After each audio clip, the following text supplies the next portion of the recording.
Chapter 4. The Wreckage. He's going to be okay. Chapter 4. The Wreckage. He's going to be okay, Mom, Jace said. They were on their way back from the hospital where Dad would have to spend the night.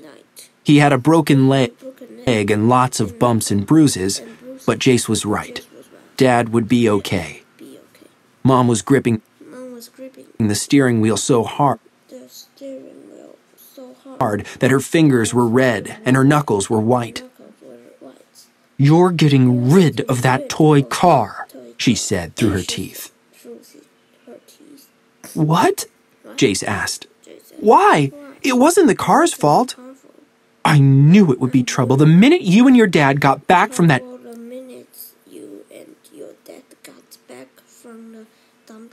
dumb garage sale," Mom said. She sniffed. Jace thought she'd cry again. "But it was Sam's fault, not the car's," he said quietly. "I'm not going to discuss this, Jace," Mom snapped, taking her eyes off the road to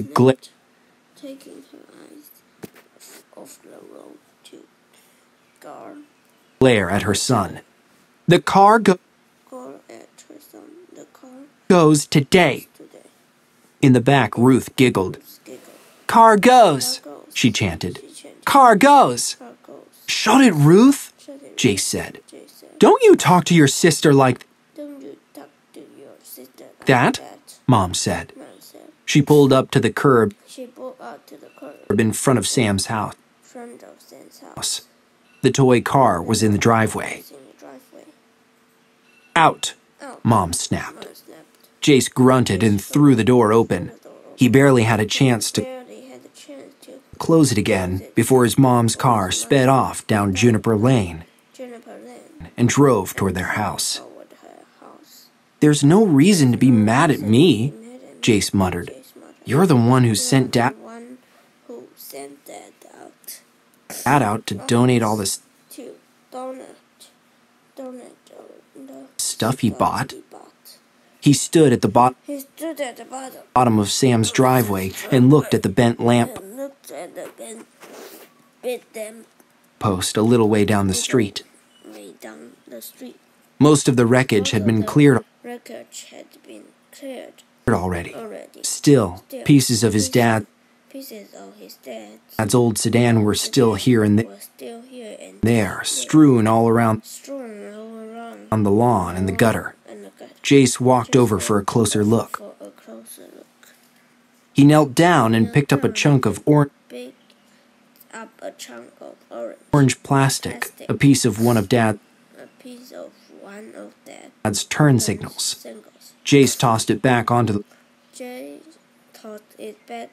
the lawn. Not far off was half the rear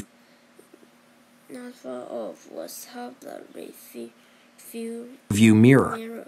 Jace picked it up and looked at his reflection for a minute. His eyes were still red, and his cheeks were still stained from crying. It had been a long day at the hospital. Jace dropped the mirror.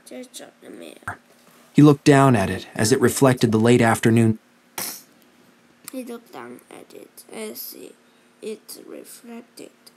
sun back at him. Next to it, near a white-headed dandelion, was the rabbit's foot keychain his dad had bought at the garage sale. "Dad will want this," he said to himself. He grabbed it and then walked over to the toy car in Sam's driveway. Jace leaned in and hung the rabbit's foot from the rearview mirror. Then he sighed and started to push the car down the block toward his house. He didn't want to drive it again. He pushed it right into their garage next to his mom's station wagon, where Dad's sedan should have been parked. In its place, the little toy sports car looked pretty ridiculous. Mom stuck her head into the garage from the door to the kitchen. "Dinner, 2 minutes," she said. She was still angry. Jace could tell. "What are we having?" Jace asked. As the door closed, he barely heard her reply, "Leftover tuna casserole." Jace kicked the little red car, leaving a dent in the right side. The lights flickered on and off. The little rabbit's foot swung back and forth. Jace watched it swing for a moment. Then he went inside. "As soon as dinner is over," his mom said the moment he sat down, "that car goes in the garbage." Jace picked up his fork and poked at the lukewarm cube of noodles, fish, and cracker crumbs on his plate.